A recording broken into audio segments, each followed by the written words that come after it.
ভিডিওটা শুরু করার জন্য আপনাদেরকে অসংখ্য ধন্যবাদ।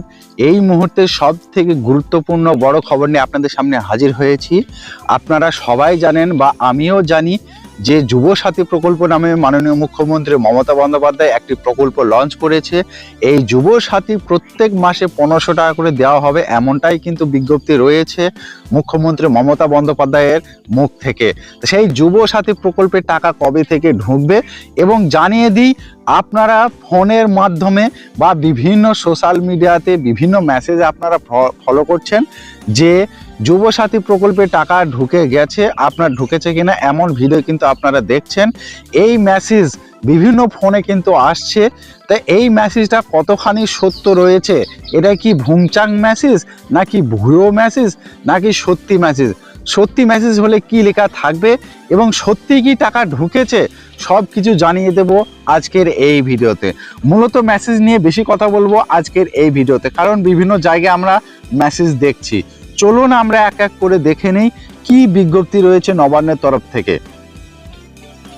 দেখুন, এখানে লেখা আছে যুবসাথী প্রকল্পের 1500 টাকার মেসেজ আসল না ভুয়ো SMS চিনে নিন এবং জানুন পরবর্তী করণীয়। তাহলে আপনারা বুঝতে পেরেছেন মেসেজ ঢুকছে এবং মেসেজ পেলে কি করতে হবে আমরা জেনে নেব।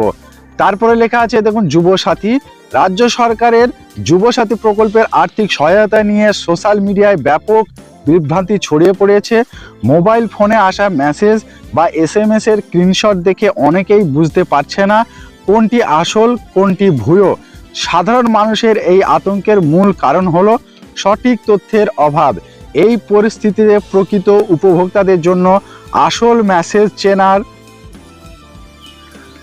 উপায় এবং পরবর্তী করণীয় সম্পর্কে স্পষ্ট ধারণা থাকা অত্যন্ত জরুরি। তারপরে লেখা আছে দেখুন, অর্থ প্রদানের প্রকৃত মাধ্যম। প্রথমেই জেনে রাখা দরকার এই প্রকল্পের 1500 টাকা কিভাবে উপভোক্তাদের কাছে পৌঁছাবে। সরকারিভাবে প্রথমে ডাইরেক্ট বেনিফিট ট্রান্সফার বা ডিবিটির কথা বলা হলেও বর্তমানে সরকারি ট্রেজারি থেকে এই টাকা রিসিভ করা হচ্ছে। আবেদনপত্রে যে ব্যাংক অ্যাকাউন্টের বিবরণ দেওয়া হয়েছে সেখানেই এই টাকা সরাসরি জমা পড়বে। তাহলে আপনারা বুঝতে পারছেন, স্পষ্টভাবে এখানে কিন্তু লিখে দিয়েছে। তারপর লেখা আছে দেখুন, ভুয়ো মেসেজ চেনার উপায়। তারপর লেখা আছে অনলাইনে ঘুরে বেড়ানো স্ক্রিনশট বেশিরভাগই অসাধুর উদ্দেশ্যে তৈরি। কিছু নির্দিষ্ট সময় লক্ষ্য করলে এই জাল মেসেজটি ধরা সম্ভব। তারপর লেখা আছে দেখুন, বানানের ত্রুটি। আসলে এবার আমরা জেনে নেব যে ভুয়ো মেসেজ কিভাবে আমরা চিনব। দেখুন, এখানে লেখা আছে সরকারি মেসেজ প্রকল্পের নাম সর্বদা সঠিক থাকে, কিন্তু ভুয়ো মেসেজে YUVA বা ভুল বানানে যুবসাথী লেখা থাকছে। আপনারা স্পষ্টভাবে এখানে দেখে নেবেন, এই বানানটা লেখা থাকলে জেনে রাখবেন সেটা ভুয়ো মেসেজ। তারপর লেখা আছে তখন ভুল নামকরণ। রাজ্য সরকারের নির্দিষ্ট নামের বদলে স্কিম বা প্রজেক্ট শব্দগুলি জুড়ে দিয়ে বিভ্রান্তি করার চেষ্টা চলছে।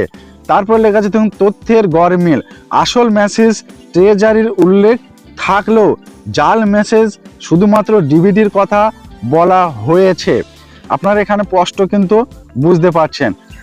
তারপরে লেখা আছে দেখুন, প্রকৃত উপভোক্তা কি ধরনের মেসেজ পাচ্ছেন।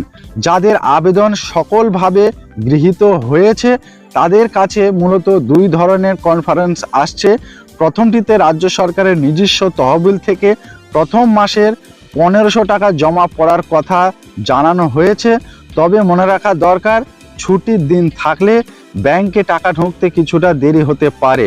দ্বিতীয়ত মেসেজটিতে সংশ্লিষ্ট ট্রেজারি থেকে টাকা ছাড়ার নির্দিষ্ট তারিখ এবং উপভোক্তার ব্যাংক অ্যাকাউন্টের শেষ 4টি সংখ্যা উল্লেখ থাকছে। তারপর লেখা আছে অ্যাকাউন্টে ভুল বা মেসেজ না এলে কি করবেন। যিনাদের এখনো পর্যন্ত মেসেজ আসেনি তিনারা কি করবেন এবার জেনে নিন।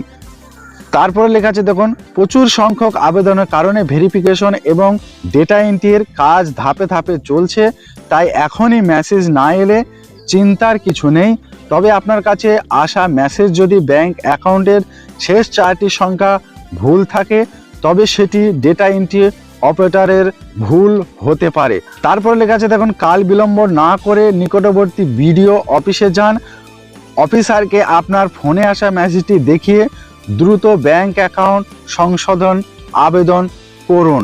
তাহলে আপনারা বুঝতে পেরেছেন, এখানে কিন্তু স্পষ্টভাবে লিখে দিয়েছে আপনার অ্যাকাউন্টে যদি টাকা না ঢোকে বা আপনার ফোনে যদি মেসেজ না আসে, তাহলে আপনি সত্তর বিডিও অফিসে যান এবং আপনার কথা বলুন যে আমার ফোনে কোনো মেসেজ আসেনি, টাকাও ঢোকেনি। প্রথমে আপনারা কি করবেন, নিজেদের ব্যাংক অ্যাকাউন্ট চেক করবেন। অনেক সময় কি হয়, মেসেজ না এলেও ব্যাংক অ্যাকাউন্টে টাকা ঢুকে যায়, এমন কিন্তু অনেকেরই হয়। আপনার ক্ষেত্রেও হতে পারে। আপনি আগে ব্যাংক অ্যাকাউন্ট চেক করবেন। তবে আপনাদেরকে জানিয়ে রাখি, এখনো পর্যন্ত যুবসাথী প্রকল্পে টাকা ঢোকেনি।